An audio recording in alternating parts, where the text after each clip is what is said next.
অনেকেই আমার কাছে আসেন অ্যাবনর্মাল সিমেন অ্যানালিসিস রিপোর্ট নিয়ে এবং তাদের একটা জিজ্ঞাসা থাকে যে ওষুধের দ্বারা এটা সারবে কিনা, ওষুধের দ্বারা নর্মাল সিমেন হওয়ার বা নর্মাল স্পার্ম কাউন্ট হওয়ার সম্ভাবনা কতটা।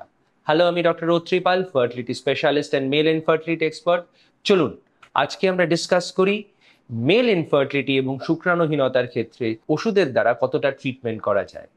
প্রথমত, আপনার যদি পিটিউটারি গ্ল্যান্ডের সমস্যার জন্য মেল ইনফার্টিলিটি অথবা শুক্রাণুহীনতা হয়, তাহলে সাপ্তাহিক 2 থেকে 3 বার ইনজেকশন নিলে 3 থেকে 6 মাসের মধ্যে সিমেন স্যাম্পলে স্পার্ম ফিরে আসা সম্ভব এবং আপনি আপনার নিজের শুক্রাণুর থেকে বাবা হতে পারবেন।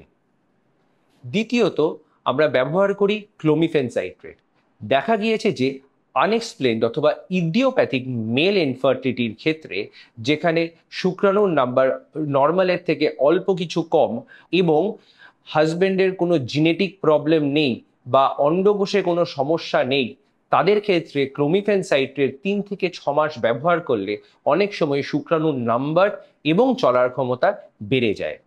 কিন্তু মাথায় রাখতে হবে যে যদি জেনেটিক কোনো প্রবলেম থাকে বা আপনার অ্যানাটমিক্যাল কোনো প্রবলেম থাকে, তাহলে ক্লোমিফেন সাইট্রেট হয়তো কোনো কাজ নাও করতে পারে, এবং মরফোলজি যদি খারাপ থাকে ক্লোমিফেন সাইট্রেট তার ক্ষেত্রে কোনো কাজ করবে না। তৃতীয়ত, লেট্রোজোল আজকাল খুব ব্যবহার করা হচ্ছে। সচরাচর লেট্রোজোল ব্যবহার করা হয় মহিলাদের বন্ধ্যাত্বের জন্য, কিন্তু দেখা গিয়েছে যে যেসব পুরুষরা মেদবহুল এবং তাদের শুক্রাণুর সংখ্যা এবং চলার ক্ষমতা কম, এনাদের ক্ষেত্রে শরীরে হরমোনের যে ইমব্যালেন্স তৈরি হয়, অর্থাৎ মেল হরমোন টেস্টোস্টেরন কমে যায় আর ফিমেল হরমোন ইস্ট্রোজেন বেড়ে যায়, লেট্রোজেল খেলে এই হরমোনাল ইমব্যালেন্সটা ঠিক হয়ে যায় এবং টেস্টোস্টেরন ইস্ট্রোজেনের অনুপাতে অনেকটাই বেড়ে যায়। এবং কিছু কিছু ক্ষেত্রে দেখা গিয়েছে যে শুক্রাণুর নম্বর এবং চলার ক্ষমতা বেড়ে যায়। চতুর্থ, ডিসকাস করব আমরা অ্যান্টাইঅক্সিডেন্টস নিয়ে। সবচেয়ে বেশি প্রেসক্রাইবড হয় এই অ্যান্টাইঅক্সিডেন্টস। তো অ্যান্টাইঅক্সিডেন্টস কতটা কার্যকরী? মনে রাখতে হবে যে reactive oxygen species oxidative stress তৈরি করে শরীরের মধ্যে, আর এই অক্সিডেটিভ স্ট্রেসের জন্য শুক্রাণুর কোয়ালিটি এবং চলার ক্ষমতা অনেকটাই কমে যেতে পারে। সেই জন্য অ্যান্টাইঅক্সিডেন্টস যদি আমরা ব্যবহার করি, দেখা গিয়েছে যে শুক্রাণুর কোয়ালিটি একটু হলেও বাড়তে পারে।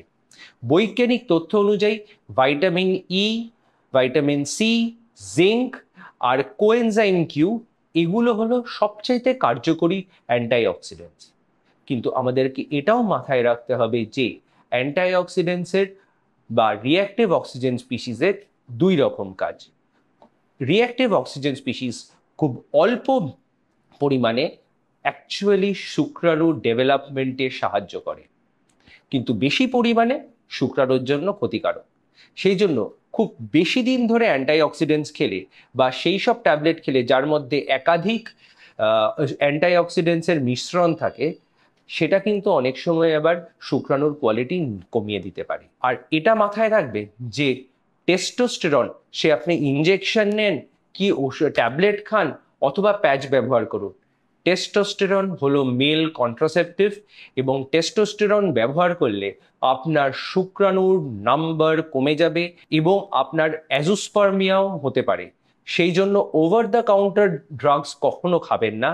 মেল ইনফার্টিলিটি এক্সপার্টের পরামর্শ নিয়েই আপনি শুক্রাণুহীনতা বা খারাপ সিমেন অ্যানালিসিসের জন্য ওষুধ খাবেন, নইলে বড় বিপদ হতে পারে। শেষ করার আগে শুধু একটাই বলবো যে বন্ধ্যাত্বা একজন দম্পতির সমস্যা।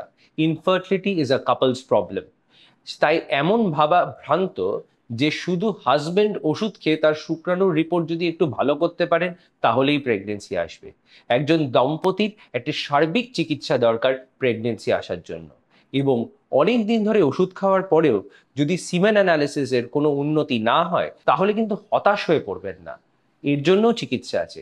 আমরা এটা নিয়ে অন্য কোনো দিন ডিসকাস করব। ধন্যবাদ।